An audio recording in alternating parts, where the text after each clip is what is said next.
Today, we are going to be going inside the 13 June attack, where Israel reportedly targeted Iran's nuclear infrastructure. Let's get into it. Before we go any further, let me just say that this is the most interesting operation that I have ever seen Israel carry out. There is so much secrecy surrounding it. It's crazy. Like, this thing is totally underreported, in my opinion. Now, there's many articles written about this one by the Times of Israel being one of them, but what they don't really get into the details that I want to talk about today. So if you're interested in this kind of stuff, please do stay tuned.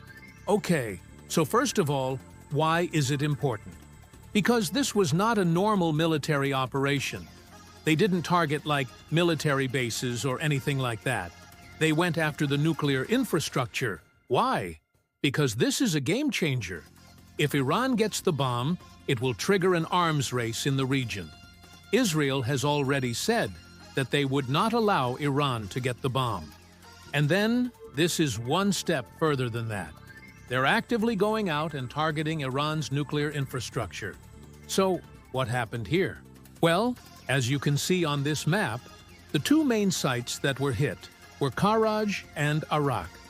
Now, these sites, according to the UN and Western officials, are used for research purposes only. But that claim is not backed up by any intelligence or anything like that. What's interesting about these two sites is that they're both located north of Tehran, very close to the capital, which means that this was also a very daring mission, because you're operating deep within Iranian territory, probably their most secure area. A lot of people have said that this mission would not have been possible without the massive cyber attack that occurred a few weeks before, called Operation Cyber Avengers. And there's a good reason to believe that that is true, because look at these dates. The major cyber attack happened on May. Then there was a lull, and then suddenly on June the 13th, these attacks happen. What I think that this might have done is that it might have distracted Iran's air defenses. So while this cyber attack was ongoing, they were thinking that all of the Israeli attacks were happening online, when in reality, they were taking place physically in the real world. That is just my theory. I couldn't find anything else backing that up. Now, the fact that Israel has carried out such an audacious mission shows that they are extremely confident about their capabilities. Otherwise, there's no way that you could do something like this. You know? I mean, that's basically a suicide mission if you think about it. You fly deep into enemy territory, and you strike their most important targets, and then you come back. This shows that Israel is extremely confident in its abilities. Let's take a closer look at the images from these two sites. First of all, the satellite images showing the damage, which is quite extensive. In the case of Karaj, it looks like the whole building is on fire. And then the second one, the one in Arak, which seems to have a big hole blown in the side of it. Now, these are the official explanations from Iran and the Iranian government as to what these sites are used for. And the one in Karaj was used for, quote-unquote, manufacturing equipment, which sounds like a lie. And the one in Ardabil was a workshop for, quote-unquote, mechanical and electrical repairs, which again doesn't sound plausible because these are big facilities. If you want proof that Iran is using these sites for nuclear research, then just look at the amount of smoke coming out of them. There's no way that regular mechanical and electrical repair shops produce this amount of smoke. This clearly shows that these sites are involved in some kind of chemical reaction that produces a lot of smoke. What I think is that they're trying to cover up the fact that these sites are used for nuclear research. By saying that they're just ordinary workshops and factories, they're hoping that people will just assume that, okay, these must be just normal buildings and that nothing really happened here. But that claim doesn't really hold up because of the amount of smoke that's coming out of these chimneys. The fact that Israel has targeted these sites so far inside Iranian territory is a clear indication that the Israeli Air Force is more capable than most people realize. They can fly all the way from their air bases near the Gaza border up to northern Iran and back without refueling. Now, they've done this multiple times, and the reason that I am saying that is because the first attack on these two sites did not work. That's why there was a second mission. So that's 2 round trips that they had to make. They flew all the way to northern Iran, dropped their bombs, and then came back safely to their air bases. That shows you how capable the Israeli Air Force really is. What makes this even crazier is that Iran has one of the best air defenses in the entire Middle East, maybe even the world. They have the S-300 system, which is made by Russia, and apparently those missiles were ineffective against these sites.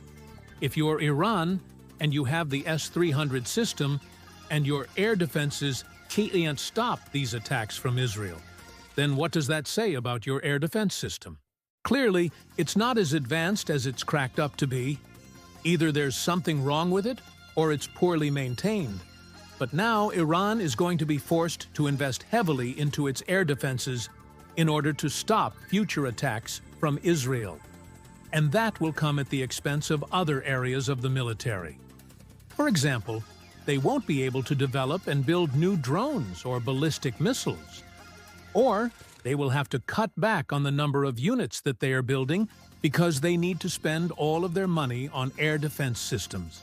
And what's even more ironic is that the last time that Iran was hit by Israel in a similar manner was in 2018. That was the attack on the Al-Khaybar nuclear facility. And that was a bunker that Iran was building underground, and they were trying to hide it from the international community. Now, that attack was successful, and it set back Iran's nuclear program by at least 5 years. And this attack is going to set it back even further. There are reports that Iran is planning to enrich uranium to 90%, which is the level that you need to build a nuclear bomb. And if they do that, then the whole situation in the region is going to change completely. So by carrying out this attack, Israel is essentially buying itself more time until they can figure out a solution to this problem. The biggest question right now is, what is the response from Iran going to be? Are they going to launch missiles at Israel? We know that they have the capability to do it. They have thousands of ballistic missiles. But at the same time, we know that Israel has the Iron Dome system, which is very effective against these kinds of attacks. Also, Iran knows that Israel has the capability to strike them anywhere they want to, even all the way on the other side of the country. We saw that recently with the attack on the border. That wasn't even on Iranian soil. That was on Syrian soil. What I think is going to happen is that Iran is going to make some kind of symbolic response.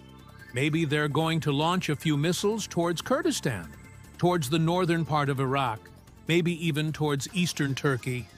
These are areas where Iran often launches missiles without any serious consequences. But they're not going to target any strategic sites in Israel because they know that that would be a big mistake. And they're not going to target Israel directly because they know that they can't win that war. I actually think that Iran might try to blame Russia for this attack, because remember, they're getting all of their advanced weapons from Russia. And Russia is closely tied to Iran. They're basically best friends.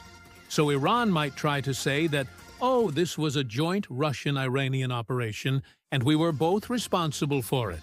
Now, that's obviously a lie, because Russia is not going to admit to doing something like this, but it might be a way for them to save face, and to avoid admitting that Israel was able to penetrate their air defenses. In conclusion, this is a major event that will have ripple effects throughout the entire region. Iran is going to respond in some way, but it's not going to be a large-scale attack against Israel.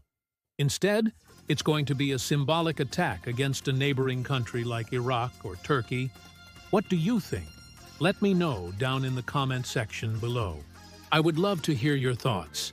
As always, guys, thank you so much for watching. Don't forget to subscribe, and I will see you in the next one.